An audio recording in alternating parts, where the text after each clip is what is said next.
Hey guys, MCU Collector here, rolling right along with another video in the Hasbro Marvel Legends series, Spider-Man Wave 11 Kingpin Build-A-Figure. And up next is the Black Cat figure. This is a good looking figure. Now I know there's been a lot of complaints because people don't like this look for Black Cat and some things about the figure. However, anytime we get a new figure, I'm always happy with. Do we need another Black Cat? No, we really don't, because the one that we did get in the Green Goblin wave is a great Black Cat figure, except it has high heels, which is the only downfall to that figure. And I'll actually compare that one with this one once we open it up. But as you can see here, Black Cat down in the front, we have some nice artwork of Black Cat. Felicia Hardy on the side, looking pretty awesome. Accessory wise, she has a whip, and then she comes with the right arm and cane for Kingpin. Here on the back of the package, you see we got a product shot of the Black Cat figure. All 7 figures in the wave. Let's take a look at the bio. Black Cat, sometimes Spider-Man's ally, sometimes his enemy. Felicia Hardy prowls the city as Black Cat. And there is the UPC for you guys, so I'm excited to get this open. Black Cat has been kind of in the spotlight a little bit again because of the Spider-Man PlayStation 4 game, The City That Never Sleeps DLC pack, where she is actually heavily featured. Actually, I wouldn't say heavily featured, but she is featured in the game, and you do some co-op with her. You don't actually get to play as her, but you do some things involved in the game with her, so pretty cool there. So let's open it up, compare her to the original, or that first release, I should say. Okay, and here is the Black Cat figure out of the package, and this is a very good figure. Now, people are not going to be happy with the costume choice and the modern look. People like classic looks, that kind of thing. But it is a very good figure. Now, this is a great figure that will always be the Black Cat that I would recognize and everything. So this is still the better figure in my opinion, but this is a nice update to the Black Cat. If you have not been able to get this one, or don't have it, were never able to find it, whatever the case may be, or you started collecting later in the line, that is a good figure. If you can get that one, I would get that one. If not, definitely pick this one up. You'll need it anyway if you're going to build the Kingpin Build-A-Figure, but you can't go wrong because this is a solid figure. And the best part is she has regular flat feet, so she is actually able to stand up without needing a stand.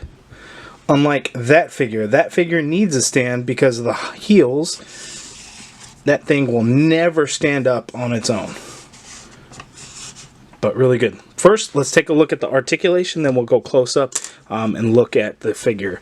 As far as accessories, she comes with this whip. It's pretty plain looking. It's just done in a gray plastic, and the way it's sculpted for the whip looks like it has some flexibility, and we'll take a close look at along with the figure. The Kingpin right arm looking great, nice and large, and good. It's all white plastic, but the shirt, his long sleeve shirt, is black there, and then the cane looks pretty cool, good with the diamond on it that is translucent, a little bit of gold, and then the handle is all black. Let's take a look at the articulation for Black Cat. She can look all the way down and tuck her chin in. That's great. She cannot look up because that hair gets in the way. It's actually pretty soft, but it's not going to be enough to get her going up. As far as the diaphragm joint, she can crunch down that far. She can go back a little bit. Shoulders go all the way out and all the way up, which is probably a little unnatural, but it's good when you have somebody like a cat burglar that is very flexible. So it goes all the way up, full spin, no double jointed elbows. We get a single elbow, which we know that that's going to happen with all the female figures. You get a little bit more than a 90, or right about a 90 degree on that elbow. Wrist swivel. And let's see. Roll of the dice hinge on this left hand. On the right hand, it is the same roll of the dice hinge as well. Legs go out that far apart. There's an upper thigh cut, double jointed knee, which is pretty good. The fur hinders it a little bit, but you still get really good bend in there. There's no boot swivel. foot hinges all the way down, up quite a bit, and there is ankle pivot. Now these fur pieces are just rubber plastic pieces that are placed onto the leg, placed onto the arm. That is not sculpted in there. Those are added additional pieces to the figure. Now let's take a closer look at her. Okay, so this Black Cat figure looks really good. There's very limited paint apps, so there's nothing that Hasbro really could have gotten wrong. You just get a little bit of yellow in there for the cat eyes, a little bit of silver there along where the fur comes down. Now this upper torso piece has to be a new piece because of this sculpted on fur that's there on her upper torso. That is sculpted on, unlike the arms. The face, the head sculpt, I think looks very good. She has a big smile going. I think that looks really good. And looking at the older one, this one was really good also, but a more serious look, whereas this one, she's a little bit happier, I guess. And then she also has this belt piece, or I guess this would actually be the whip that she uses.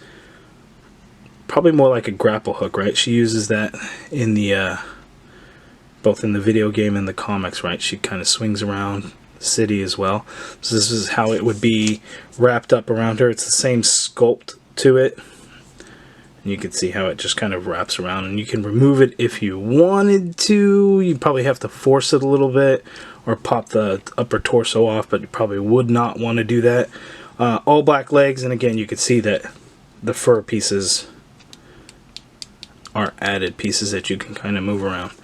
Nothing on the back. Her hair is all white.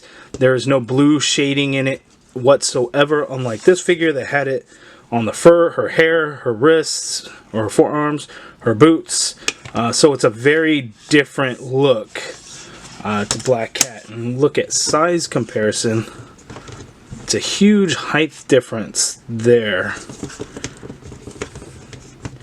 And again, that's partly due to the heels on the older one, whereas you have flat feet on the new one.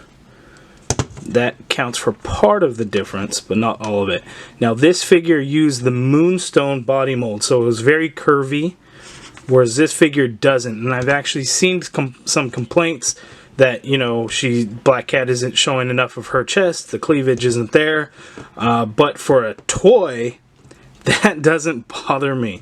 Yes, comics may change and update their looks to not include large cleavage like that in the comic books. None of that seems to bother me at all, but I know some comic fans, they don't like change, I would say.